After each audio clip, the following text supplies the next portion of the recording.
Hello everyone, आज हम बात करेंगे रिलेटिव वेलोसिटी के बारे में। रिलेटिव वेलोसिटी का मतलब कम से कम दो ऑब्जेक्ट की वेलोसिटी होनी चाहिए, उससे ज़्यादा हो जाए तो वो भी रिलेटिव वेलोसिटी होगी। रिलेटिव वेलोसिटी में देखिए इसका जो फॉर्मूला यही अप्लाई किया जाएगा, V B minus V A. ये देखिए जैसे ऑब्जेक्ट ए है वो 20 की स्पीड के साथ चल रहा है और ऑब्जेक्ट बी जो है वो भी इसी तरफ मूव कर रहा है। कितनी स्पीड के साथ? 10 मीटर पर सेकंड की स्पीड के साथ। तो आप वेलोसिटी ए की फाइंड करना चाहते हो विद रिस्पेक्ट टू बी, तो आप क्या कर लोगे? V A B equal to V A minus V B. A की फाइंड करना चाहते हो तो V A minus V B हो जाएगा। कितनी थी इसकी स्पीड? 20 और इसकी कितनी है? 10 और आंसर क्या आ जाएगा? 10 पॉजिटिव में आ जाएगा मीटर पर सेकंड। ये किसकी वेलोसिटी हो गई? ए की विद रिस्पेक्ट टू बी।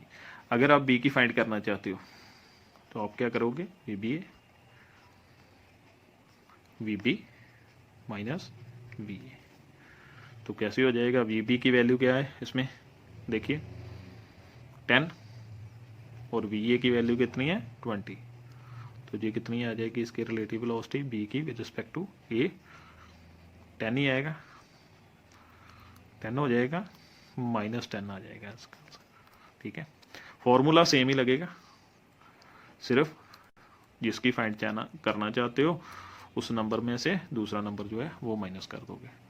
उसके बाद देखो, अगर दो ऑब्जेक्ट ऑपोजिट डायरेक्शन में हो, जैसे ए इस तरफ चल रहा है 20 मीटर पर सेकंड की स्पीड के साथ और बी इस तरफ चल रहा है 10 मीटर पर सेकंड की स्पीड के साथ, तो रिलेटिव वेलोसिटी कैसे फाइंड होगा? जो वी ए होगा वो क्या हो जाएगा? पॉजिटिव, और वी बी क्या हो जाएगा? नेगेटिव हो जाएगा, -10 मीटर पर सेकंड। अब इनकी वेलोसिटी किसकी फाइंड करना चाहते हो? ए की विद रिस्पेक्ट टू बी, तो ऐसे कर लोगे V A B, formula same ही आएगा V A minus V B, और ये माइनस का साइन जो है साइन क्या कर देगा? चेंज कर देगा। वी ए की वैल्यू क्या हो जाएगी? 20 और इसकी क्या आ जाएगी? -10, और आंसर क्या आ जाएगा? 20 + 10 30 मीटर पर सेकंड। ऑपोजिट डायरेक्शन में क्या आ जाए? साइन माइनस माइनस क्या हो जाएंगे? प्लस हो जाएंगे। अगर आप इसमें बी की फाइंड करना चाहते हो विद रिस्पेक्ट टू ए, तो आप क्या कर लोगे? V B minus V A, और वी बी की वैल्यू वेलोसिटी क्या लटकी हुई है अपने? नेगेटिव, तो क्या लिख लोगे? -10, और इसकी वैल्यू क्या है? प्लस में 20, तो क्या लिख लोगे? -20, और क्या आ जाएगा? -30 मीटर्स पर सेकंड आ जाएगा इसका। अब देखिए इसमें अगर आपको पूछेगा ग्राउंड की फाइंड करो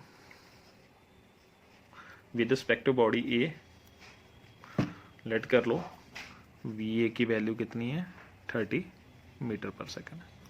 ठीक है, और इसमें पूछ रहा है ग्राउंड की जो है रिलेटिव वेलोसिटी फाइंड करो विद रिस्पेक्ट टू ए, तो क्या कर दोगे? We ji minus V A.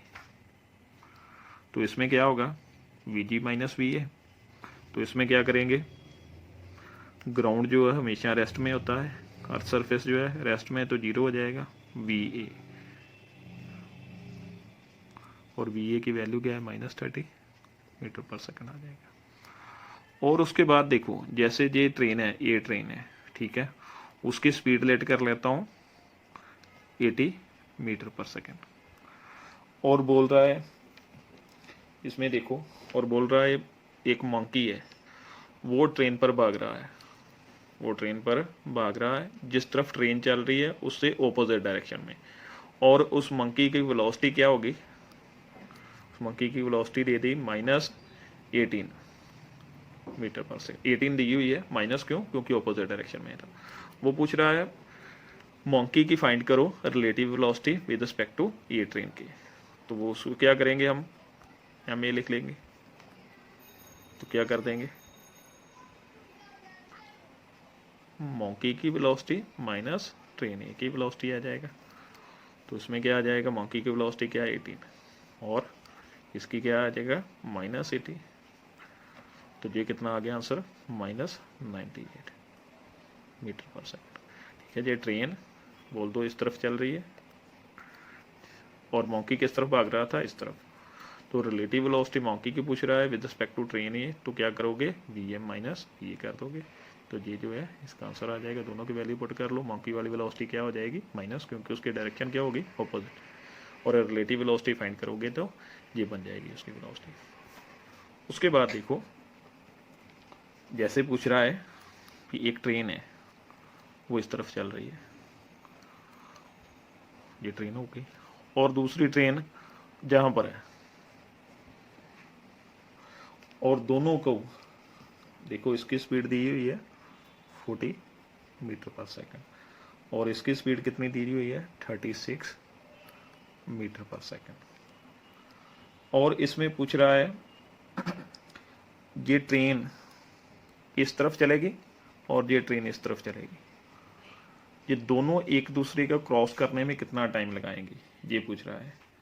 तो दोनों ट्रेन्स की लेंथ भी दी हुई है, एक ट्रेन की लेंथ कितनी दी हुई है, 100 मीटर, इस ट्रेन की लेंथ कितनी है, 100 मीटर, और इस ट्रेन की लेंथ कितनी दी हुई है, 80 मीटर दी हुई है। इस न्यूमेरिकल को कैसे सॉल्व करेंगे, देखो ये ट्रेन इस तरफ चल रही है इतनी स्पीड के साथ, इसकी लेंथ इतनी है, ये ट्रेन इस तरफ चल रही है 36 की स्पीड के साथ और लेंथ कितनी है, 80। इसमें भी ऐसे ही करोगे, VA लेट कर लें तो इस ट्रेन को, ये ट्रेन लेट कर ली, इसकी वेलोसिटी पॉजिटिव और इसकी वेलोसिटी क्या होगी, नेगेटिव, -36। अब इन दोनों की रिलेटिव वेलोसिटी फाइंड कर लूंगा, VA तो क्या आ जाएगा, VA माइनस VB आ जाएगा। दोनों की वैल्यू पुट कर दूंगा, 56 माइनस, तो इसकी वैल्यू माइनस है, माइनस माइनस क्या हो जाएंगे, प्लस, तो इसका आंसर क्या आ जाएगा हमारे पास है 60 और 90 आ जाएगा, 90 मीटर पर सेकंड इसका आंसर आ गया। अब देखो उसने क्या पूछा, ये जो ट्रेन है और ये ट्रेन दोनों क्रॉस करती हैं एक दूसरे को, कितना टाइम लगाएंगे। तो क्रॉस जब करेंगी तो ये पूरी की पूरी लेंथ कवर करनी पड़ेगी दोनों ट्रेनों की, तो टोटल डिस्टेंस किसका इनका जो आ जाएगा क्रॉस करने का, वो दोनों ट्रेनों को लेंथ को प्लस कर आ जाएगा, फिर टोटल डिस्टेंस क्या आ जाएगा, टोटल डिस्टेंस वो क्या आ गया, 100 प्लस 80, वो कितना बन जाएगा, 180 मीटर। दोनों ट्रेनों का जो लेंथ होगा वही कवर करेंगी, वही डिस्टेंस होगा, जब तक ये दोनों एक दूसरे क्रॉस कर जाएंगी तो इतना डिस्टेंस कवर कर लेंगी 180। उसने टाइम पूछा, तो टाइम में देखिए क्या होगा, जो उसका टाइम होगा उसके में क्या होगा, स्पीड का फॉर्मूला क्या है, जहाँ वेलोसिटी का फॉर्मूला डिस्टेंस पॉन टाइम हो जाएगा, और टाइम का फॉर्मूला क्या आ गया, वेलोसिटी पॉन डिस्टेंस आ जाएगा, ये फॉर्मूला आ जाएगा। उसने टाइम पूछा है क्रॉस करने का, तो रिलेटिव वेलोसिटी लिख लेंगे वेलोसिटी की जगह, VAB, और डिस्टेंस आ जाएगा, डिस्टेंस कितना आ जाएगा, ये D लिख लेता हूँ, डिस्टेंस VAB की वैल्यू, रिलेटिव वेलोसिटी की वैल्यू क्या है 90 और डिस्टेंस की वैल्यू क्या है 180, और 1/2 आंसर आ जाएगा, 0.5 सेकेंड जो है इतना टाइम लगेगा इन दोनों को एक दूसरे को क्रॉस करने के लिए। ठीक है, थैंक यू।